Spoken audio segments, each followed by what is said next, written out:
Hey there, everybody listening. Before we get started, just would like to say this episode has a content warning. We're going to be discussing a book that has a lot of things in it, like Literally sexual everything. assault and rape and Incest. possible implied incest, implied rape, um, implied pedophilia, not implied pedophilia, Damn. um, Transphobia, maybe? Sort of? honestly, not really, except for that one chapter. Except for that one chapter. Yeah, there's a lot of things. Yeah, it's kind of there's a lot of stuff.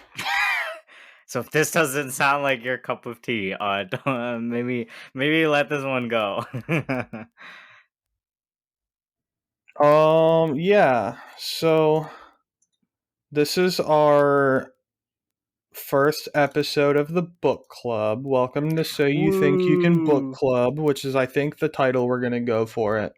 Sergio, if you're Probably. listening, don't forget to name the episode So You So Think You you Can think Book Club. so you think you can read books?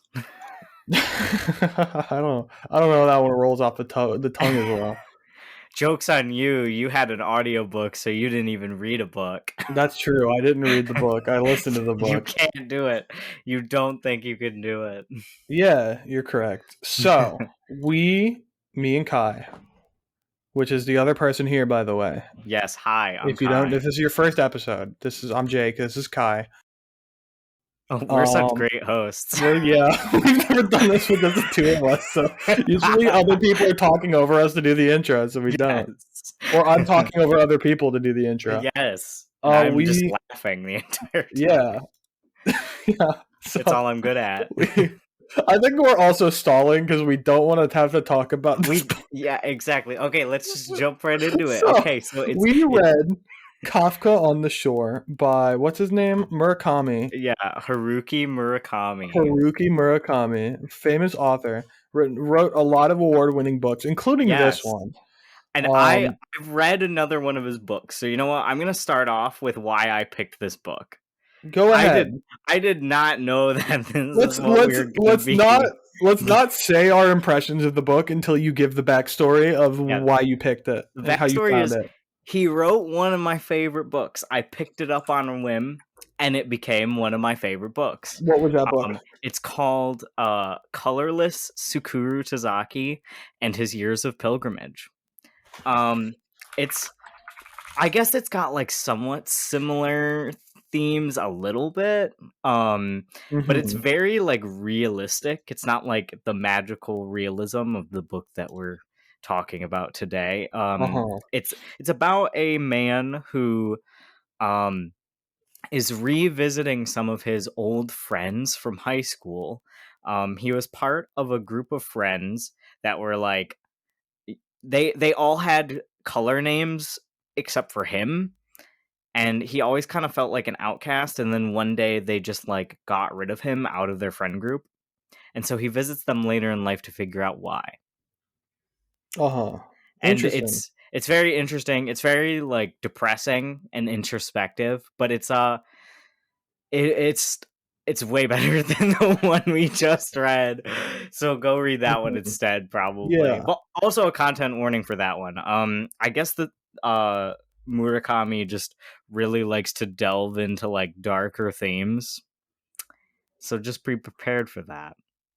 Yeah, speaking of the themes of the book, so this is the spoiler-free section. We're going to split it up spoiler-free, and then we're going to talk about spoilers whenever we're done talking about the spoiler-free stuff. So we'll let you know when we're done talking about the spoiler-free section. We'll yell at you. Yeah, we'll be like, hey, it's done. If you want to stop listening there, feel free. If not, you can continue listening. However, we are going to announce the next book we're doing at the end of the spoiler-free section and the spoiler section. So if you want to join us in the book club and you're listening to the podcast, you can. Yeah. Because we do have the book picked out. We have decided on that book, right? Yes. No spoilers. Yep. We'll reveal it. It'll be a reveal. All right, so. Okay. So what the hell is this thing about? Let's start with that.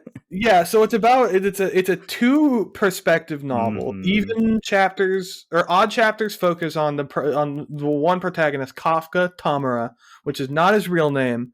And you never learn his real name. You never learn his real name. You know Tamura is his real last name, yes. Yeah, last name. Yes. I had to think about how they translated it.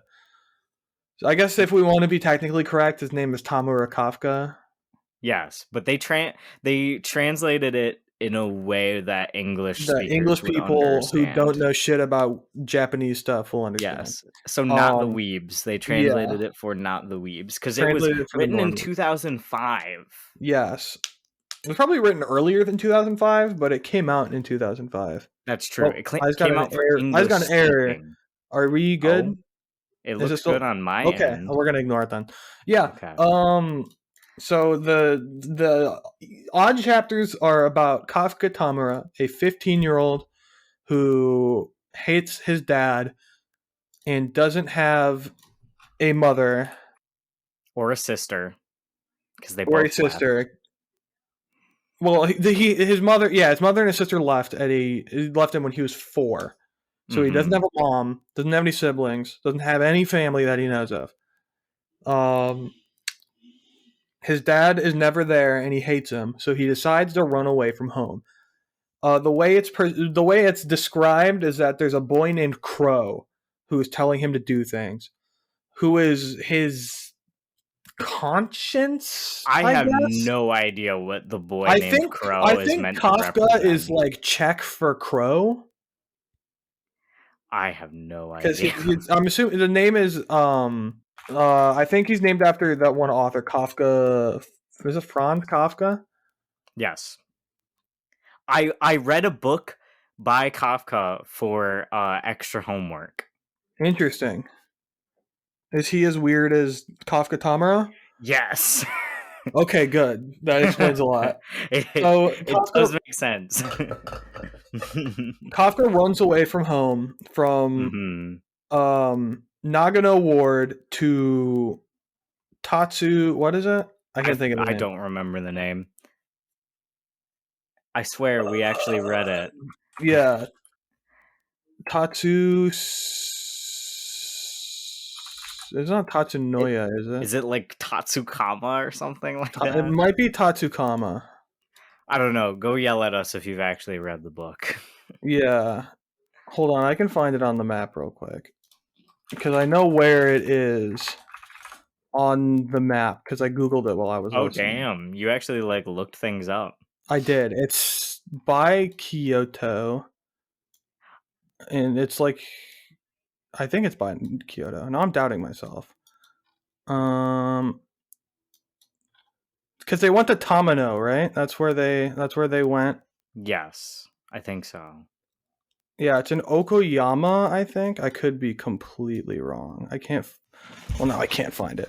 It doesn't matter. He goes west. He goes to a random small town.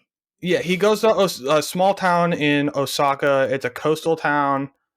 Hence the name Kafka by the shore. Yes, it's by the shore. There's a private library there. Yes, and he works at he starts working at the library after some stuff, and just going there every day for a while. Yes.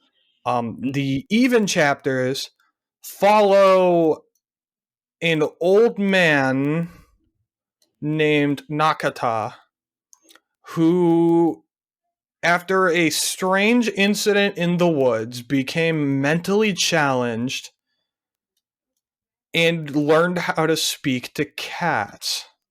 Yes. Which sounds crazy. He really does speak to cats. He can make strange things rain from the sky as well. That as well.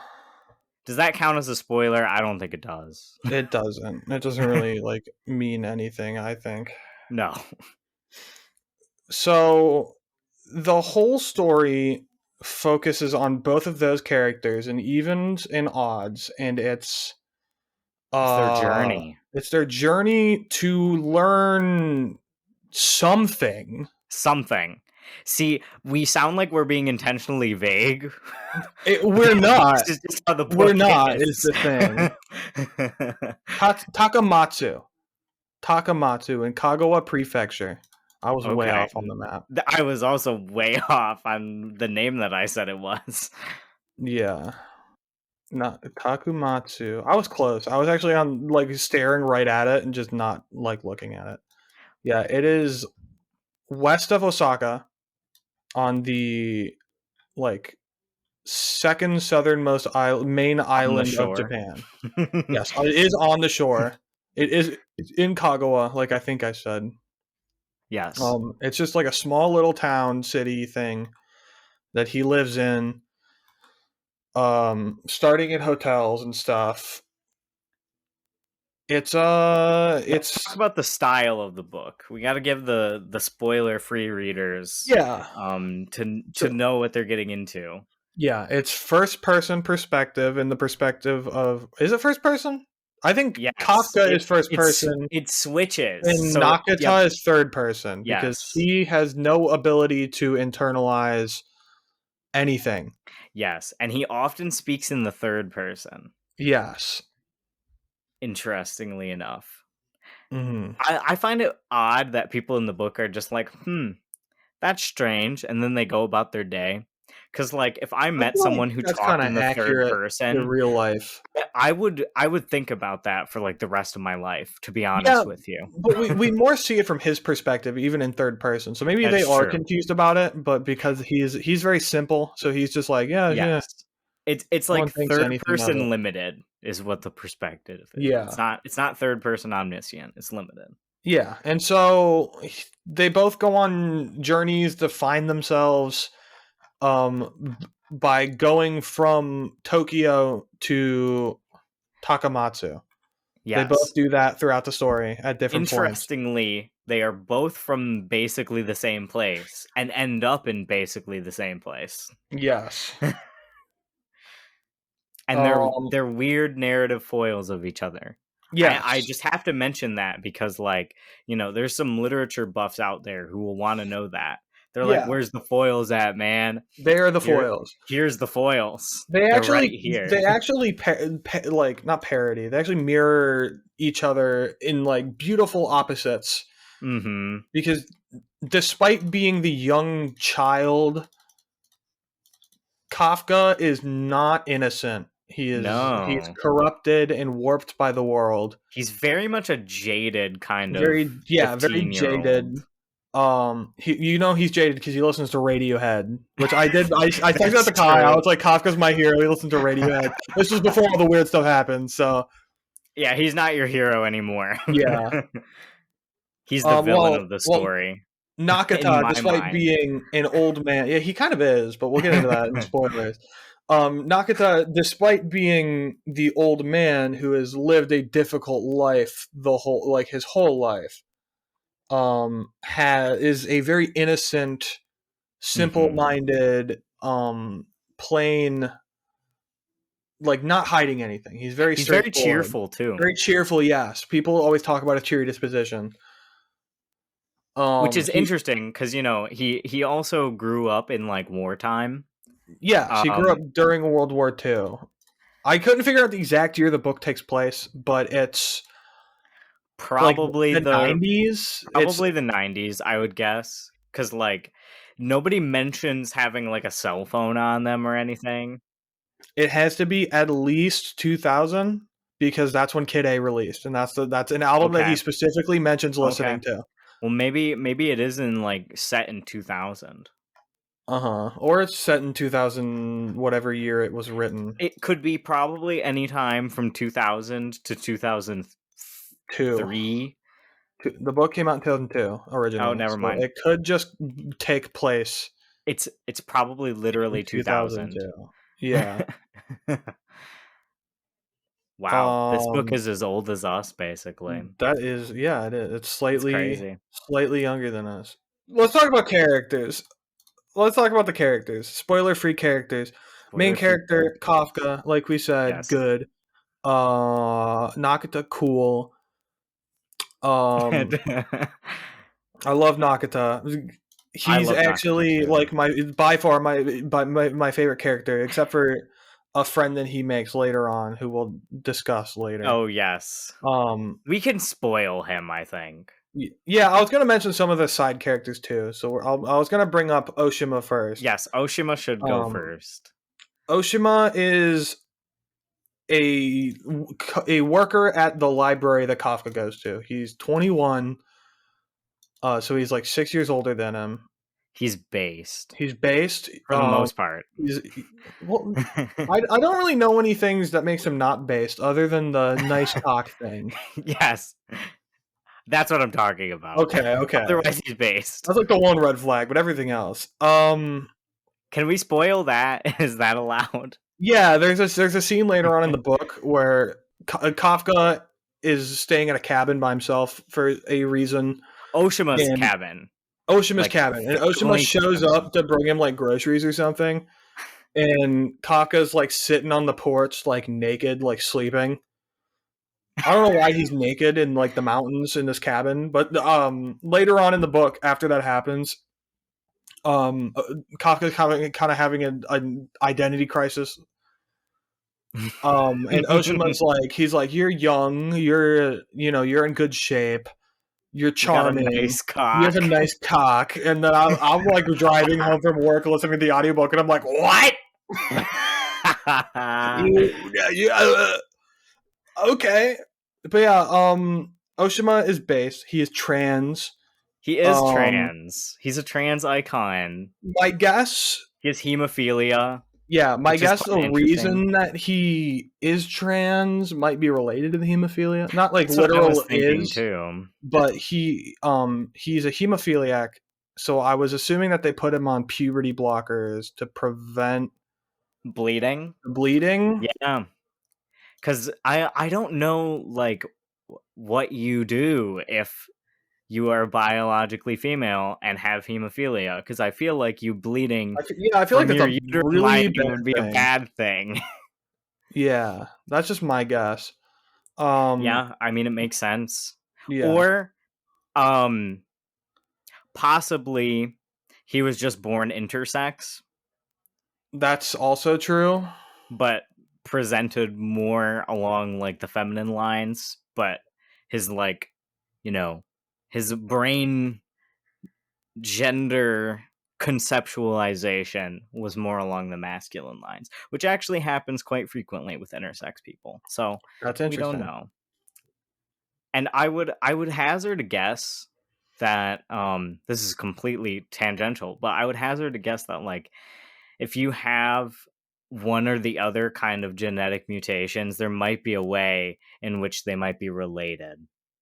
Depending on like where the specific genes are located. I was gonna say we're not medical professionals or scientists, but you are a biologist and I work in a hospital, so basically take everything we say as true. Yes, so basically we have medical degrees. Yeah, we're basically doctors, and you should listen to everything we say.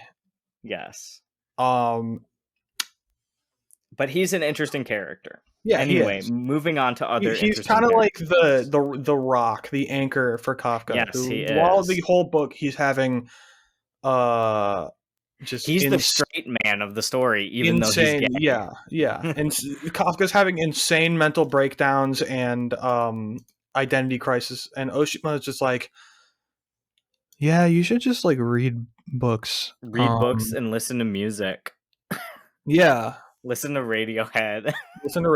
Go to this cabin and just chill for a few days, and you're good. There's also Miss Saiki, who's the owner of the library. We won't say any spoilers now about her character. She's depressed. She's quiet. She's a MILF. She's a MILF. Well, she's not a MILF because we'll get into that, but she's kind of a MILF. She's kind of a MILF. There's Sakura, who is a girl that Kafka meets on the bus on the way to Takamatsu, who he has a strenuous relationship with. Yeah. Yes. There's some cats also. There are some cats. that are important characters that help Nakata learn things.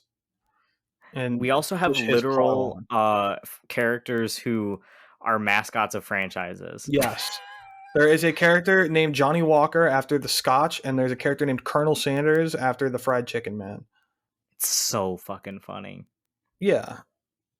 I was dying when that was introduced. I was like... Dude, the voice that the fucking audiobook used was so funny. Let me just say, since we're in the spoiler-free section, if you listen to the audiobook, keep in mind that it's made by a British company. If you're using the one that's on Audible, at least, that's the one I listen to.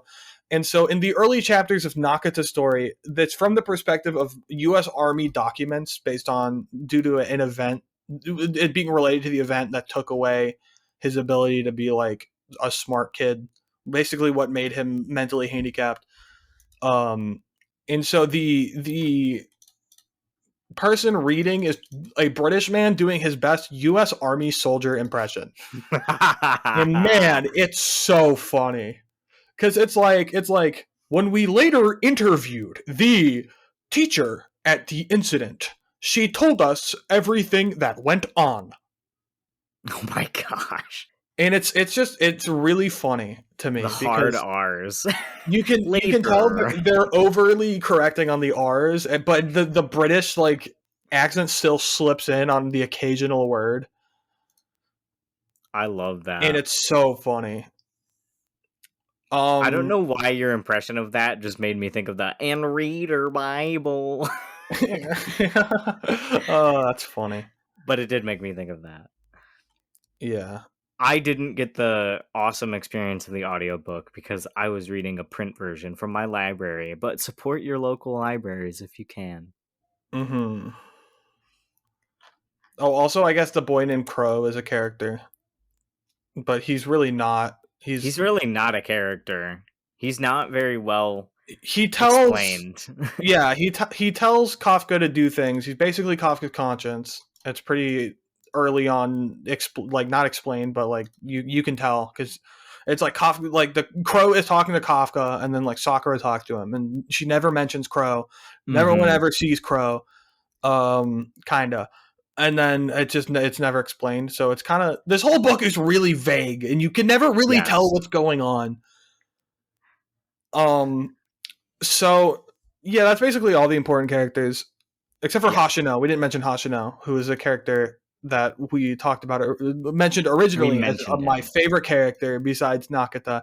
He's a truck driver in his mid-20s.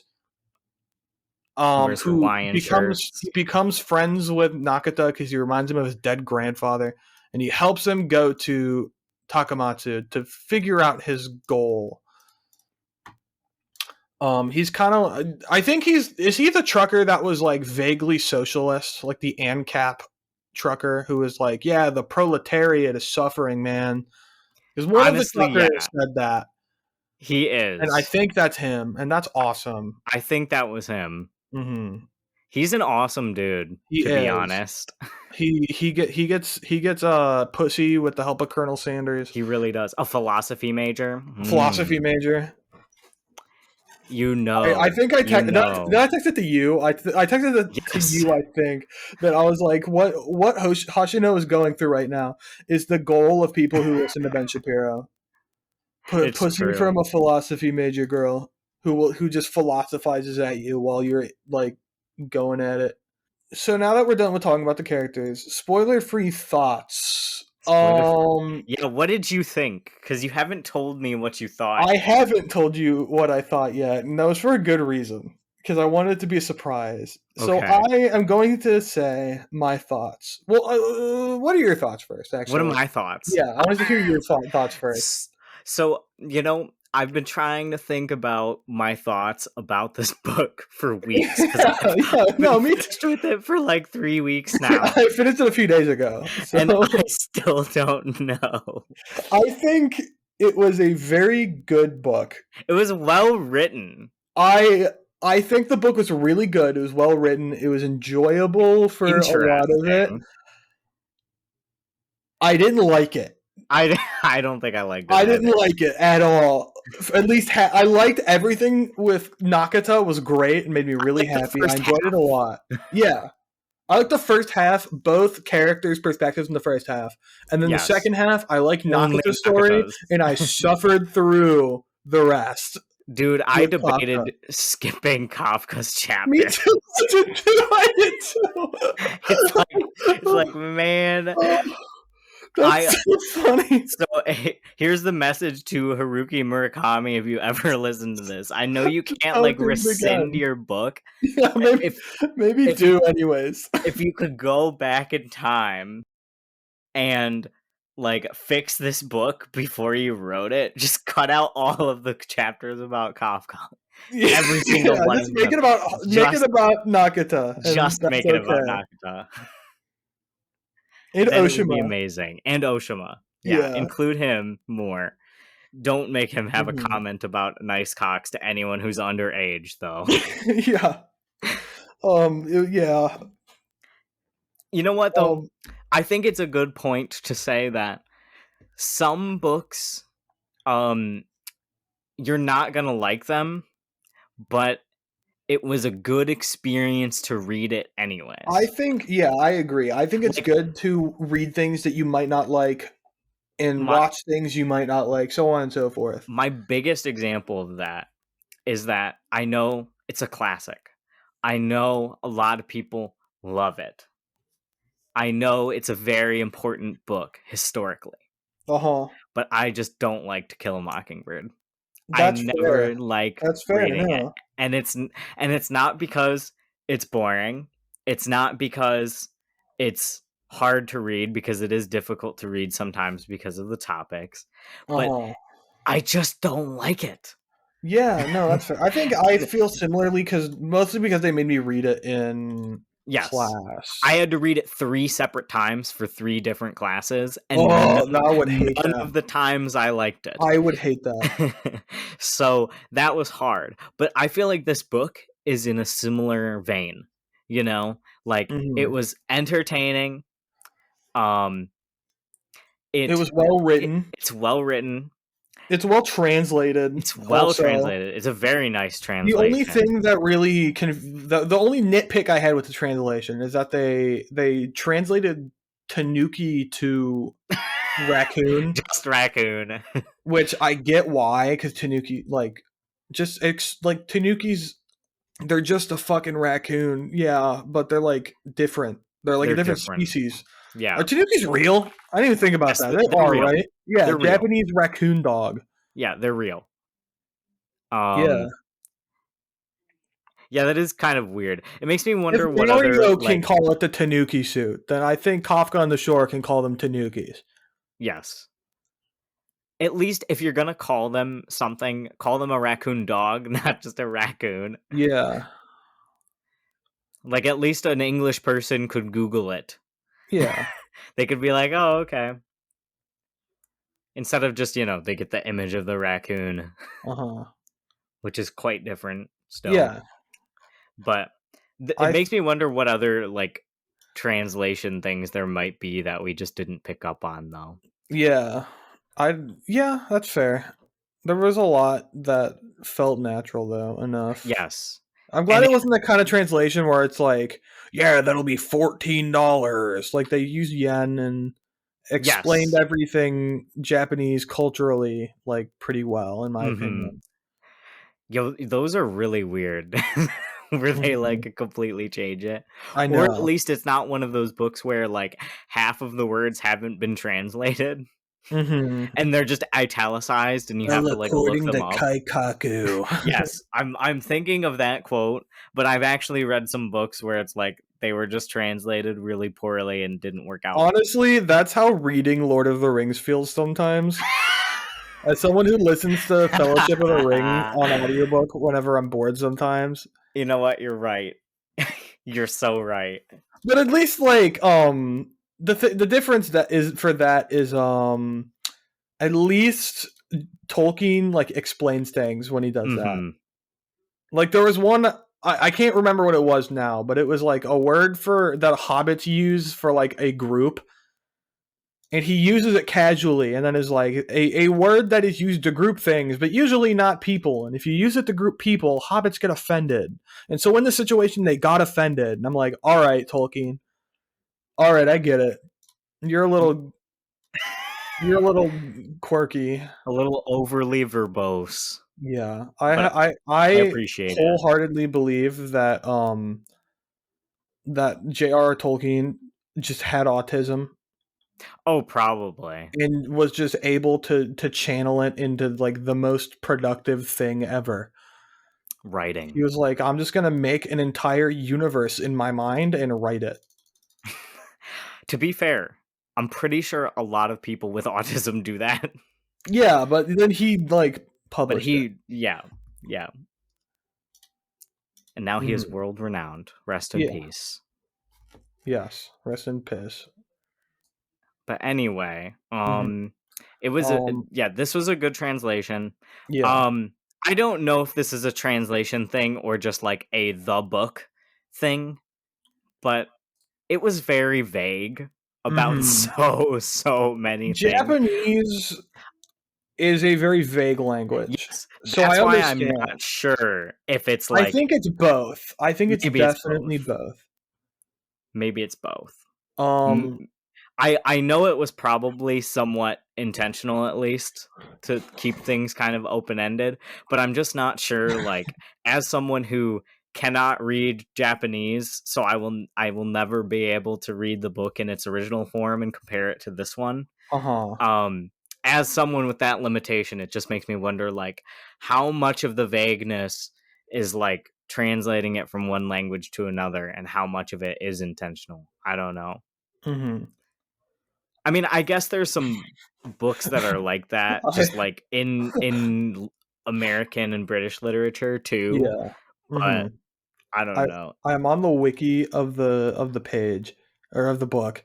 Ooh, do we get some insight? Under not really, not really. No.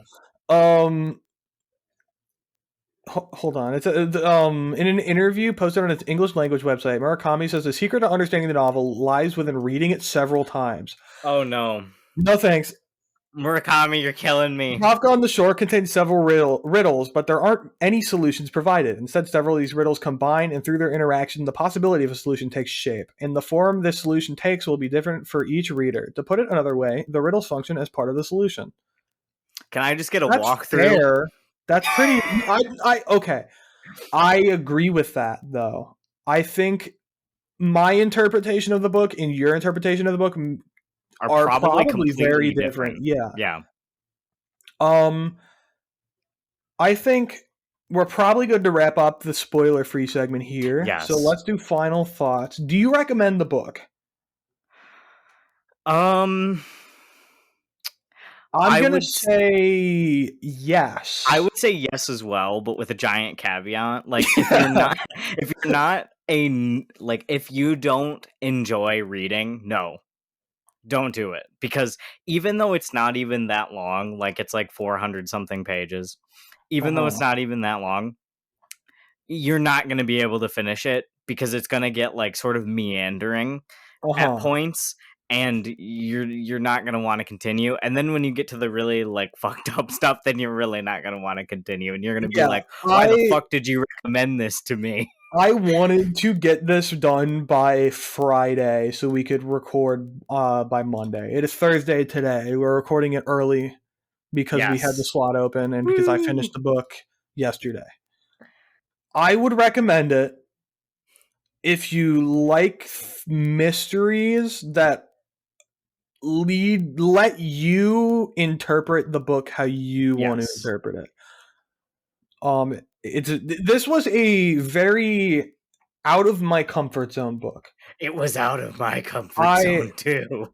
I mean, obviously, everything in the book was out of my comfort zone, but more specifically, just like it being a like meta fictional, like not really period piece. Well, it's kind of a period piece. Yeah, I read a lot of fantasy and sci-fi and stuff of that nature. I don't really read. This is pseudo this is called non-fictional stuff. magical realism. That's what Yeah. this is. So Yeah, I don't read if a you lot of things that take place in the real world. okay, This book is still very grounded in reality, despite all the weird yes, shit. Like I read that's why books it's that magical take place in realism. the real world, but there's like magical elements to it. Like Hmm. Jim Butcher's Dresden Files, which is a book series I think we should read on the podcast at some point, I've never or read it, but I've heard good things. or on the book club. I've read the first one; it's really good. My dad recommended it to me when I was younger. It was good, but it's still like super magical, like Fae Yeah. inspired. Yeah, you're thinking of like the typical like it's fantasy but it takes place Hmm. in the real world. Yeah, Magical realism is kind of a different beast. yeah. Cuz it's like, it's like there are magical elements there, but Hmm. the characters who are like involved with them usually like don't question them very much. Uh huh. Like they're just kind Not of like like, "Oh, Nagata. that Nagata's like, happened." I can talk to cats. Yes. And if he says it to anyone, people are just like, "Huh, okay." I mean, probably because they think he's a crazy old man, but Hmm. still, it's like, I don't know. I think in the real world, you'd question that a bit more and not just be like, "Oh, Yeah. okay." Maybe American society is just different. We'd be like, Uh huh. excuse me, what the fuck?" Yeah. But yeah. Yeah, if you wanna go out of your comfort zone, read some magical realism. Yeah. Try this book out. I think you would. If It's it an sounds like interesting it's experience. interesting, even if you're kind of weirded out by it, especially with the content warnings, Yeah, you're definitely gonna be weirded out by it. yeah, I would still say read it. Give it a Um, try. but if you're not gelling with it, just drop it. Like Yes. it's I fine. wanted to drop it so many Yeah, times, but I was like, "No, we fucked up the last book for the book club. We're doing this yeah. one." The last book in the book club was way too depressing to finish. I mean, this So one's depressing too, but this at one is least it not had, like, nearly because this one funny is moments. fictional. The Yes, this last one one's was fictional. nonfiction, and that made it more Yes. upsetting. Yeah, great book, Um, but just too much for us. yeah, but yeah, We're overall, pretty good. overall, it's a good experience, but you're not gonna like it. It's Yeah, kinda like rock climbing. I Like, like. you either love it or you don't. Well, hold on.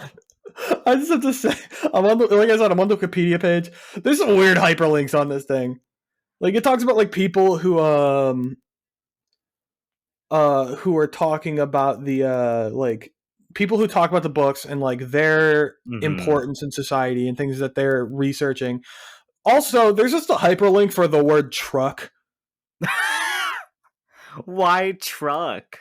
Because it says in the plot summary, he befriends a truck driver named Hoshino, who Oh, takes so him on truck as is a hyperlinked. passenger in his truck.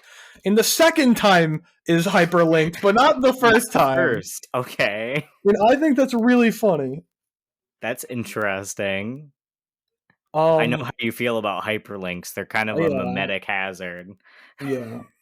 Well, I think Truck. hyperlinks are different in Wikipedia than fucking the SCP wiki because it's like if That's there's something I true. don't understand, like they talk You about can go get it. Shinto religion on this. I don't know anything about Mm, Shinto religion, so I can I hyperlink it know and read it. barely anything. Yeah. I know enough to be dangerous, and that's it. Uh-huh. But yeah, this is a pretty good I feel book. like you may enjoy it more if you are Japanese. That's just because also just maybe because you true. can understand it a bit more, I would say. I don't even know about that, to be fair. Well, According to at this, least Murakami at took least 8,000 questions on his oh. personal Oh, wow. website. His publisher invited readers to submit questions about the book, and he responded to 1,200 Oh of my the god. 8,000 questions. So I think it's safe to say that they don't Maybe not. understand it either. Well, at least you, like, know the places they're talking about and don't have to Google them, Hmm. presumably. I feel like the places don't really matter that I feel much. like they do matter. Because just saying, like, saying I moved from Tokyo to to Takamatsu, I could easily say like I moved from Detroit to like Columbus or something like that. Yeah, like, but I feel like the places do matter. Maybe this is where like the riddles come in, and then like the different perhaps, readers' interpretations come from. perhaps, But I perhaps. think like if the places didn't matter, they wouldn't be like real places that you could go to, you know? I mean, on one hand, maybe, but on the other hand, maybe he just wanted the story to take place in real places in Japan. Maybe. Like, he was just like, Takamatsu, sure. Maybe he Because it's visited not and he was out just of like, yeah, this is it's not pretty out of nice. the ordinary to live in Nakano Ward. It's in Tokyo. Well, yeah. I just mean like I feel like it matters. Maybe it's just something we don't fully I understand. feel like I don't understand why it matters, but I think it matters. Yeah, that's possible. And I think that's a good summary for the book. Like something happens and you're like, I think You're this like, is sure, important, but this I might be don't know important, but they why. don't mention it again. But I still know it happened, so I don't know. And yeah, I think that's everything for the spoiler-free Yes. Let's section. get into the spoilers. Before we do, if you're leaving the episode now, thank you for watching. Yes. Next, you. are we gonna do by next month? End of April. End of April. Because you have another book to finish first, and I have another several books Well, to finish maybe first. probably beginning of April. Actually, I think we can make it to beginning of You think April. we can make it? Okay, I gotta put that on hold then. I think I can make it, unless you don't. Unless you want to wait. I want to wait because I have 3 other books That's that fair. I want to finish first, and several volumes of Bleach. Okay, that's fair. We'll need to talk about that. Tell me how you're enjoying Bleach later. How about middle of April? Middle of April. Yes, I like that. We could do. I think I put that on the calendar. We could do like Thursday the 13th. Be done around then. Sure. And try to hold me to it, because like I said I'd be done last week and I finished in the middle of this week. So try to hold me to it. I didn't mind. Okay. Next month's or this month's book into next month is City of Thieves. Let me see. I have it written. I have it saved on my Audible so I can tell the author to the audience so they pick up the right one. Yes, hold on. City of Thieves by David Benioff. Okay, go. It takes place in the Nazi siege of Leningrad. One of the main characters is arrested for looting and thrown into the same cell as a deserter named Kolya. Instead of being executed, they're given a shot at saving their own lives by complying with an outrageous directive: secure a dozen eggs for a powerful Soviet colonel to use in his daughter's wedding cake. In a city cut off from all supplies and suffering unbelievable deprivation, Lev and Kolya embark on a hunt through the dire lawlessness of Leningrad and behind enemy lines to find the impossible. It sounds very interesting. I'm excited. It is the book that inspired the drugstore to create The Last of Us. Oh yeah, that's right. You did say that. And there are actually copies of the book in The Last of Us as an Easter egg and a reference. Oh, that's cool. An homage to the book. But yeah, that's the next book. If you want to join our book club, get it done by the middle of next month. April. Yeah, ish. Unless you just want to put watching the episode off, which I mean, you can do that too. But that's when we want to be done. Yeah. So keep in mind with that. Also, if you guys ever want to talk to us, go like tweet book suggestions at us. Follow us on Twitter. Painful. Yeah, follow us on Twitter, as we mentioned in the little pre-recorded intro that Matt made for us. In the link tree. Yeah, hopefully. To DM us book suggestions or tell us your thoughts on whatever books we're reading. Yes. If you read Kafka by the Shore as a result of this, tell us how you thought about it. Please tell us how you thought about it. And if you do submit actual responses, can we at least say we'll read them out? Yeah. We'll give a shout out. Yeah. We'll give a shout out if you actually respond to us with reading the books that we read. Yeah. And yeah, that's the end of the spoiler-free section. So we are going to get into the spoiler section right now.